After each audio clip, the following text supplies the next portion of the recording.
My name's James Gross, and I'm a professor of psychology at Stanford University. And I'd like to talk to you about emotion and emotion regulation today. Brings us to the question of, well, what is an emotion? We use the term all the time, and what we have in mind often is something like anger or sadness or happiness, as in the examples I've given. And these are all instances where we often feel something, positive or negative, inside ourselves, so that's a subjective experience component. We also often show it on our face, that's a behavioral component. And our bodies typically respond. Our blood pressure may change, our palms may get sweaty, that's a physiologic response. And it's the coordination of these experiential, behavioral, and physiologic responses. When those come together, those response systems, that's what most of us mean by emotion. The first question when thinking about emotion regulation is, what is it we're trying to regulate, and what would that mean anyway? And what I have in mind is something I think many of us do every day.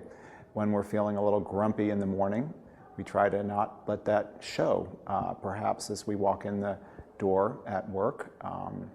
And that would be an instance of trying to manage or regulate our emotions.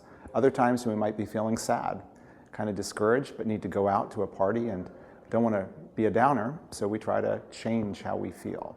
That would be another instance of regulation. And sometimes we even try to regulate positive emotions. Say we're feeling great, feeling like $1,000,000, and we then go and find that a friend is feeling pretty sad, and we want to talk with him or her, and we know that we're not going to be very effective if we're grinning ear to ear from our good news as we try to counsel our poor friend. And that would be another instance of trying to regulate emotions. In each of these cases, what we're trying to do is to somehow modify some aspect of our experience, expression, or how our body responds while we have an emotion.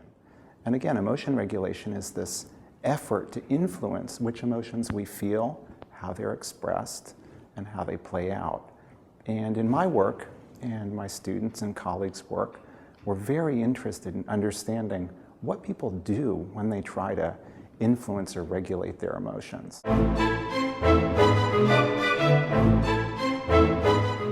Our starting point is a very simple idea about how emotions unfold over time.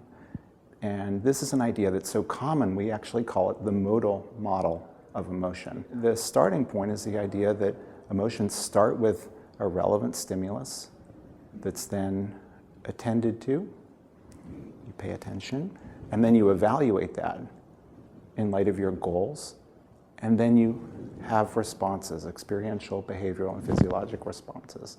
And that notion in the modal model is simply that emotions play out over time in situations that are attended to and then evaluated in certain ways, launching these responses. And if you use that as a starting point, this idea that emotions play out over time, you can then think, what are the points in that process that I could reach in and try to change the emotion?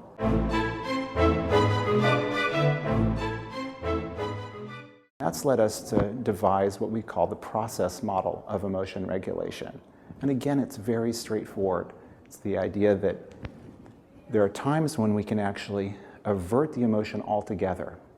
That would be it. Even before the emotion started, we can pick which situations we're going to expose ourselves to in a way that leads us to either have certain emotions that we'd like to have or avoid emotions we don't want to have. And we refer to that as situation selection. That's the first family of regulatory processes, ways of intervening before the emotions even started. A second family of regulatory processes happens when you're in a situation that's making you emotional and you try to change the situation itself. And that we refer to as situation modification. The third step comes when we're in a situation and attending to it in certain ways, and we try to change how we're attending to that situation. That's a third family of regulatory processes called attentional deployment. I shift my attention with the goal of trying to modify the emotions that I'll have. Fourth family of regulatory processes comes one step later. I'm now in a situation that's making me emotional. I'm attending in certain ways. And now I try to change how I'm thinking about the situation in order to change the emotion itself. And that's called cognitive change. Fifth regulatory process family is all the way at the end of the production cycle.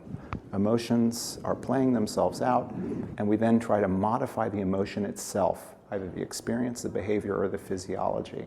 And that fifth family of regulatory processes is called response modulation.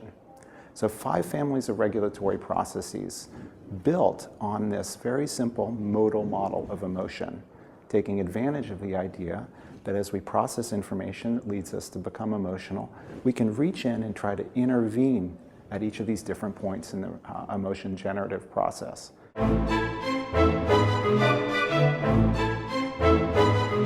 One question you might have is, why bother making all these distinctions? Here we are slicing and dicing and labeling, and what's the point of all of that? And in our research, what we've done is systematically contrasted the effects of different forms of regulation, trying to test the idea that different approaches to emotion regulation might have really very different consequences. And that would be why this would matter, these distinctions, because it may be that some strategies are more helpful in certain circumstances than others. So we're finding that not just for the individual, there are big differences between forms of regulation, but also for the people around the person who's regulating. And these are the sorts of things that lead us to be very interested in these distinctions among various forms of regulation.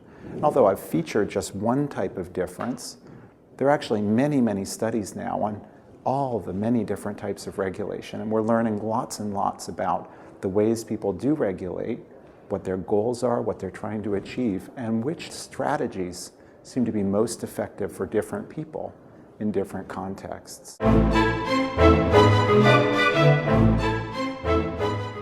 One surprise for us in doing this work is that when we came to this, we had the idea that I think many people have, that when people regulate their emotions, what they're really wanting to do is to decrease negative emotions and increase positive emotions. And that just seems so obvious that in closer study, we found that actually, although that's a very common goal to try to turn down negative emotions and turn up positive emotions, there's some really interesting cases where people actually are very motivated to turn up negative emotions and turn down positive emotions. Maya Tamir and I have tried to figure out what else there is. And Maya's, I think, nicely described in her work the importance of the instrumental value of emotions. So the instrumental function, because emotions have many parts. They have the experience part, but they also have a behavioral part and a physiologic part. And the reason that's important is that people learn this, they know this about emotions. And so they know that if they want to get really, really pumped for an athletic competition or a military exercise, they need to harness negative emotions, for example, anger. So that'd be a case where the instrumental value of sort of sharpening and focusing you, energizing you, would more than offset the maybe upsetting or negative quality of the feeling itself. There are other times where, even though it would feel good to have more positive emotion, we may be very motivated as we interact with others to try to decrease or diminish that positive emotion. And this insight, I think, that we as people who try to regulate emotions may have different kinds of goals is crucial, I think, in analyzing emotion regulation strategies. Because the first question I think we should ask is, what is someone trying to do? What's their goal as they try to regulate their emotions? And I think it's important not to assume that they're automatically trying to decrease negative or increase positive. And once we have that appreciation of what they seem to be trying to do, then we can turn to the question of, well, what are the strategies that would be the best way to get to whatever goal they have?